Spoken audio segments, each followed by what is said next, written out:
माता जी मंच पे आई। मैं आपको बताता हूं, मैं जब छोटा था माता जी, तो मैं एक अंग्रेजी स्कूल में पढ़ता था। हमारे कस्बे में पहली बार अंग्रेजी स्कूल खुला।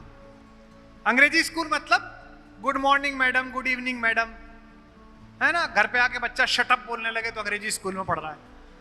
हाँ, पहले सब टाट पट्टी वाले में पढ़ते थे, हम पहले अंग्रेजी स्कूल में भेजे गए।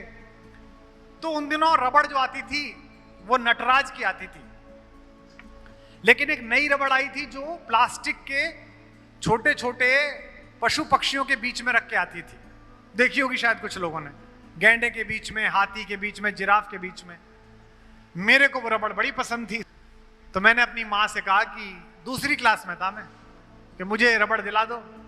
5 भाई बहन, 2 बुआ रहती थी घर पे, एक चाचा पढ़ता था, एक तनख्वाह, कम में काम चलाना होता था। तो मेरी माँ ने कहा नहीं, ये बहुत महंगी है। 2 रुपए की थी वो रबड़, और नटराज की रबड़ 15 पैसे की आती थी। उन्होंने कहा इसी से काम चलाओ, मिटाना ही तो है। नहीं मिली। 2-3 दिन बाद मैंने मेरी ही डेस्क पर बैठने वाले एक लड़के की रबड़ चुरा ली और मैं उसे घर ले आया। इस हॉल में बैठे हुए सारे लोगों, मुझसे वादा करो कि आज आप अपने इस स्थापना दिवस पर इकट्ठे हुए हो, आज के सही 5 साल बाद जो स्थापना दिवस होगा, जहां टर्नओवर आज खड़ा है, इसके कम से कम 50 गुना से कम हुआ तो आप अपराधी हो, और ज्यादा हुआ तो मैं विजेता हूं। हमारी विजय तब है क्योंकि एक स्थिति के बाद इस पैसे का इन्हें तो कुछ करना नहीं, तुम्हें भी नहीं करना। 10-12 सब जानते हैं। पहले लगता था कि साहब वो घड़ी विदेश से ले आओ, चप्पल विदेश से ले आओ, अब कुछ नहीं है। अब तो 10-12 करोड़ कमाओ, वही जीवन जियोगे जो 10,000 करोड़ जीने वाला जी रहा है। सोने का बिस्कुट थोड़ी खाओगे, और बल्कि जिसपे नहीं है वो ज्यादा अच्छा खा रहा है। जिसपे है उससे पूछो, आलू मत खा, चीनी मत खा, है ये मत पी, कोलेस्ट्रॉल ऊपर है कि नीचे है, शुगर हो गई कि ये हो गई। रोटी में भी सीधी रोटी नहीं खाई जा रही, इसमें चना मिला ले, सोयाबीन मिला ले, ओट मिला ले, बाजरा मिला ले, 8 तरह के अनाज पीस के खाए जा रहे हैं। इसका मतलब अपने लिए तो नहीं जी रहे हो। किसके लिए जी रहे हो? जो इस कंपनी में काम करने वाले 5,000-10,000 लोग हैं, उनके लिए जी रहे हो। अपना तो हो चुका। सोफे पर बैठे हुए लोगों, तुम्हें जो कमाना था तुमने कमा लिया, अब यहां से आगे भगवान का काम कर रहे हो। इसलिए जिस आत्मा के साथ केदारनाथ में जाके माथा झुकाते हो ना, उसी आत्मा के साथ अपने केबिन में बैठकर इस कंपनी के लिए काम करना। यही सोच के काम करना कि भगवान के काम के लिए आया हूं।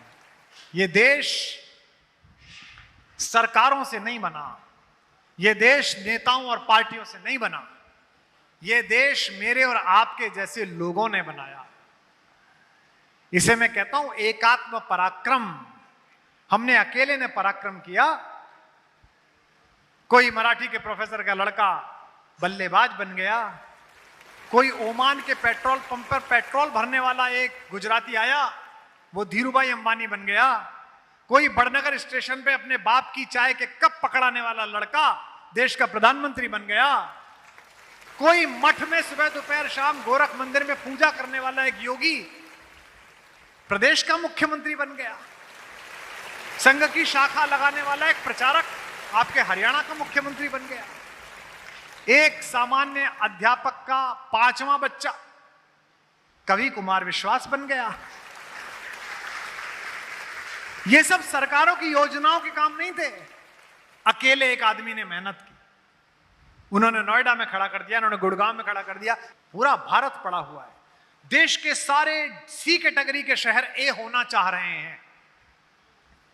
पूरा कंट्री प्रतीक्षा कर रहा है। कोई जगह छोटी बची ही नहीं है।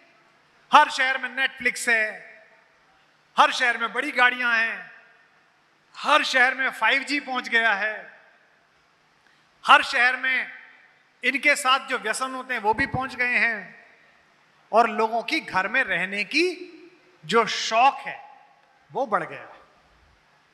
जितना एक अच्छा मकान नोएडा में ये बैठे हैं बनाने में, जो कि मैंने बनाया इसने बताया, नोएडा में अच्छा मकान बनाने में जितने पैसे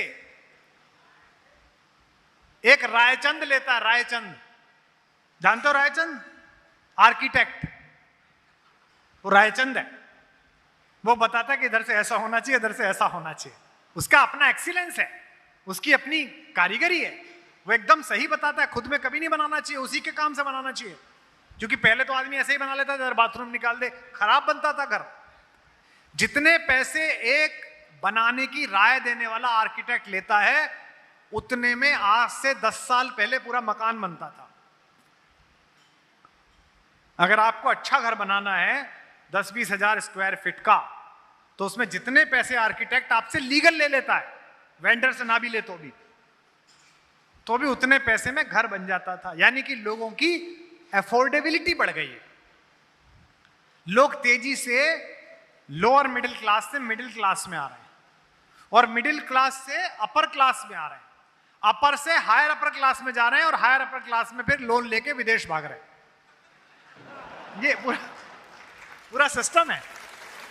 किस संस्कार और परिवेश से हिंदुस्तान के लोग निकले थे, और इन बड़ी राजनीति में बैठे हुए लोगों ने, इन बड़े जिसे कहते हैं व्यसनी लोगों ने, लालची लोगों ने देश का मानक बदल दिया साहब।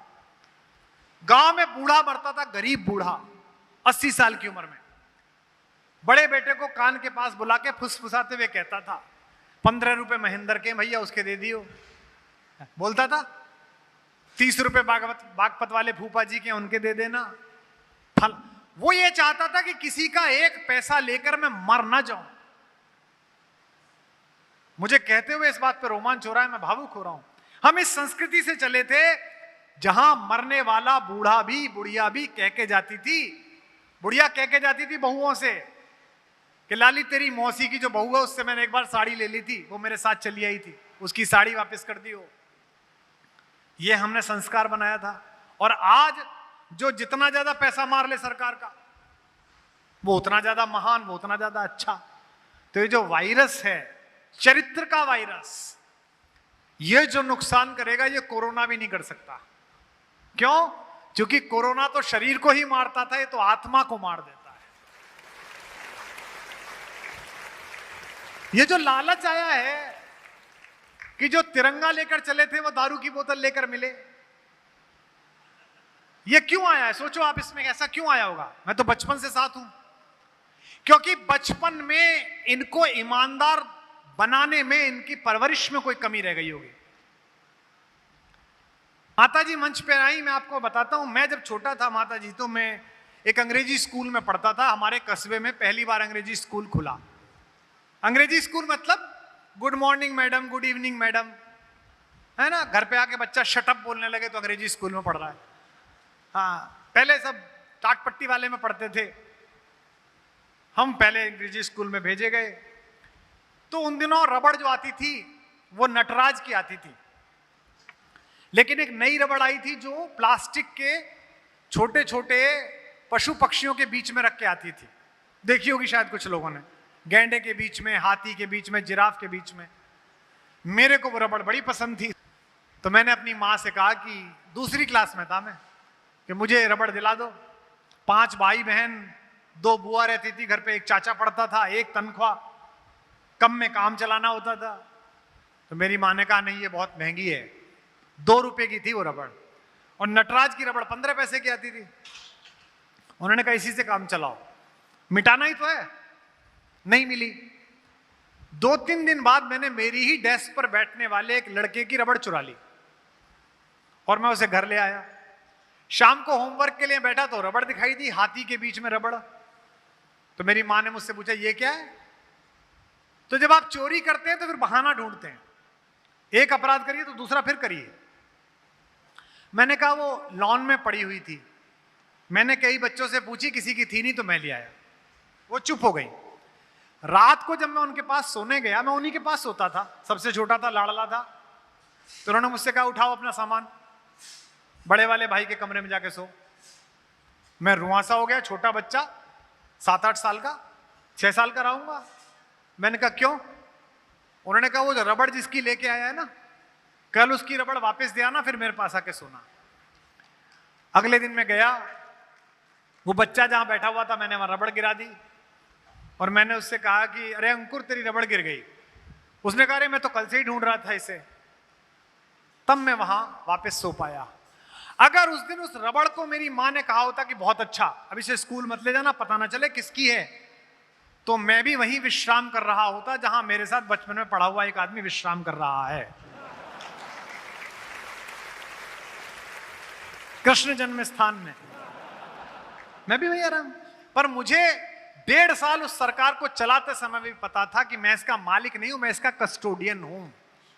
इस कंपनी में काम करते समय इसके चेयरमैन और इसके कार्यकर्ताओं के बीच एक भाव रहना चाहिए कि हम इसके मालिक नहीं हैं, हम इसके कस्टोडियन हैं, हम मुनीम हैं, सेठ नहीं हैं। दुनिया का सबसे शक्तिशाली राजवंश मेवाड़, वहां के महाराणा भी राजा नहीं लिखते, दीवान लिखते हैं, दीवान। वो कहते हैं राजा तो, मालिक तो एकलिंग भगवान है, हम उसके मुनीम हैं कि इतनी जमीन दी है, इतना लगान आया, इतने खर्चे में हो गया, इतने यहां चला गया, इतने वहां चला गया। तो यहां बैठे हुए लोगों, पिछले 1.5-2 घंटे में मैंने जो बात बताई उनका हल केवल तभी निकल सकता है जब आने वाले कल में इस देश का जो नया सपना, इस देश की सरकार, प्रधानमंत्री, पूरे देश के सारी पार्टियों के लोग, सिद्धहस्त लोग, धार्मिक लोग, सामाजिक लोग देख रहे हैं, उस सपने में अगर थोड़े से ख्वाब आपने भी जोड़ दिए, तभी आप हिंदुस्तानी कहना के लायक हो जाओगे, भारतवासी कहलाने के लायक।